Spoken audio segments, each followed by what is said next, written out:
the clear communication steps that build trust with disabled handlers. So your communication energy matters with service dog teams. Oh, sorry. I thought my service dog Joe was whining, but apparently she's dreaming and sleep whine barking. So uh, what dogs actually respond to you? I know as trainers, you probably already know this, but this is one of those things that I've noticed over the years is that in many teams I've coached, female handlers often use softer, more nurturing and playful energy. So dogs want to play, but not listen to them as much. Uh, Men tend to use more in charge energy with firmer tone, but they're less rewarding with the dogs. They don't reward as often. They don't pay attention to directions as much. And so dogs tend to actually listen to them better, but not really connect with them as much. Now, mind you, these are generalities. This is not every single person. I believe nuance is very important. So, the reason I can speak to both of those things is not just observation of other people, but I've quite literally lived in both ways. So I spent over 30 years. I was born female, and normally I wouldn't bring this up, but it actually did really have an impact on dog training and communication and learning how to uh, bring a middle and have a communication system that works for both sexes and the ones in between. So I was born female, lived over 30 years that way, transitioned about 5 or 6 years ago. Um, so I was the softer, squeakier voice woman trainer and handler, and now I also have the deeper, more in charge male trainer ability without intentionally deepening my voice when I needed to. Um, I'm the same person, I'm the same skills, but it's very interesting the different reactions from dogs and from handlers or clients. When I was a woman, women would open up to me more. They would tell me more details. They would tell me more about their schedule. They would tell me more about the dog and the dog schedule. And similar to the stereotype that women that have kids know, the kids' friends' names, the teachers' names, the doctors, what size shoes the kid wears and all that. And stereotypically, the dad doesn't. Um, I would have a lot of women that would come to me and, they would do that. But now that they see me as a male trainer, they don't open up to me nearly as quickly. And I can understand that. Having lived as a woman, having had uh, the need to kind of be aware with men who is safe and who isn't. And I mean, no disrespect to the men, but it is a fact as a woman. Um, and so the reverse kind of happened. Now that men see me as a man, they listen to me faster, they don't argue with me as much. And I don't mind, learning or being argued with in terms of that way, like a back and forth conversation. But I used to have men tell me all the time, well, my wife needs to learn that, but I don't. And yes, when you're working with service dogs and you're working with a handler, that's one thing. But I can promise you, having been married before, that the people that are in the handler's life that live with them affect the training of the dog. My ex untrained several things and I retrained several things, and there were many conversations about that. So because he didn't think he had to follow the service dog rules in order, he just thought I needed to follow them and the dog would listen to me. So it would be a back and forth in the house. So we had to work that out. And that's true with clients too, whether they're in a relationship or whether they're living with family or they have a caretaker that comes by or whatever the case may be. If there's other people in the house, they affect the dog training too. So now men trust me right off the bat. Men listen to me faster, and men are, more willing to, follow what I say. But they still don't have as many details as the women did, in general speaking. So, as far as the dogs are concerned, most people thought that as I transitioned, that the dogs wouldn't recognize me anymore, they wouldn't listen to me anymore because I smell different, I sound different. When the reality is, as my voice got deeper, it actually got easier to train the dogs. And I hate to say that, because most of the best dog trainers I know are actually women, but women have to work a little bit harder for it with their voices and with, generally speaking, getting men to listen to them if they're clients. So I found it very interesting.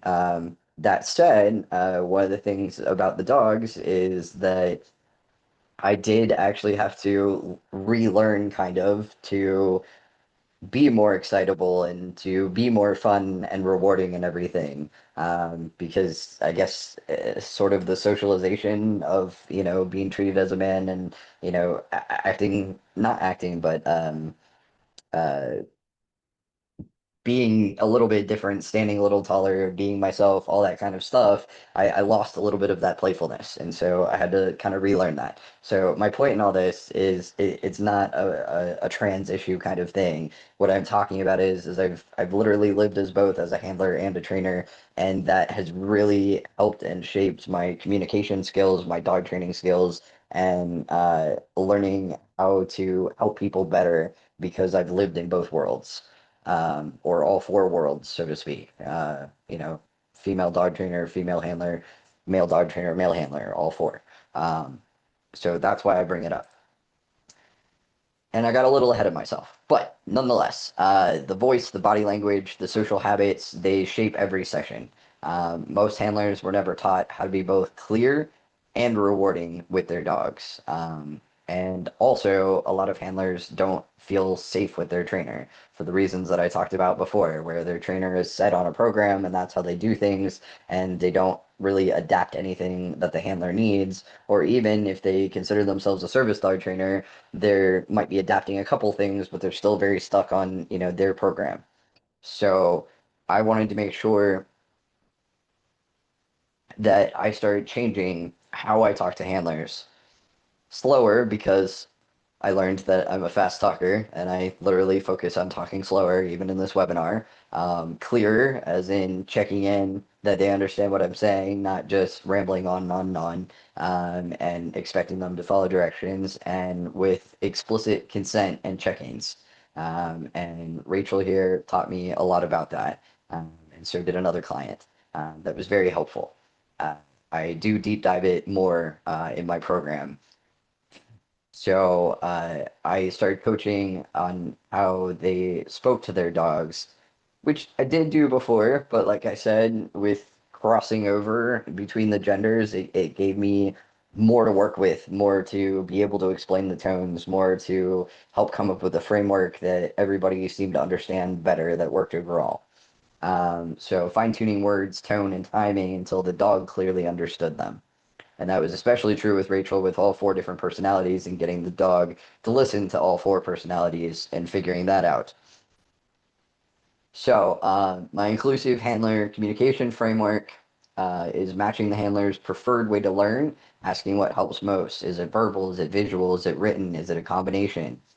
Short sentences, simple words, and steady tone. And that's not to say because people are stupid. They're not. Disabled or not. But it's because the easier you can make something to do for someone, especially someone who's disabled and already has enough challenges in life, the more likely they are to do it. So starting each session with one clear goal, written recaps or visual examples. I'm not the best at remembering to like write things down and send it to people, so I would generally do videos, and then I would just send them the video after class. Um, or I would offer them to video me with their phone, and that way they would have all their, homework and instructions on video. Um, Now we have, AI and all kinds of other tools, and the can't remember what it's called, but it basically goes on the back of your phone, and you can press a button and it records everything you said and then transcribes it for you, and you can email it to whoever. If I had that a few years ago, I definitely would have used it. So I also demonstrate and then have the handler repeat it so that we can see, are you getting what I'm, putting out, or do we need to tweak it a little bit? Maybe the way I demonstrate it, maybe their body doesn't quite work that way. And so even though they can walk, talk, and chew gum, as I say, they walk differently. So the way I showed them doesn't work. So then I got to tweak it a little bit to make it work for them. Checking in often to confirm their understanding. And like I said, ending with a short recap and then a next step. So, tools for your communication, a sneak peek inside here. I have an inclusive language and etiquette checklist, which stays respectful and disability informed. I have the legal confidence pack, which simplifies the ADA, the state law checklist, so you can answer, can I do this without stress? And then tailored feedback and weekly guidance for you all, personalized feedback, so you're never guessing if you're trying to figure out something with a client or your homework during class, whatever it is, whatever point you're at, I'm here to help you. So Mike is another trainer that I mentored him in service work, and he mentored me in something else. So one of the things that he said when I asked him for a review was that Griffin adapted his teaching to my learning style. If I didn't understand something, he reframed it until I did. So when people feel understood, they trust you, and their dogs learn faster too.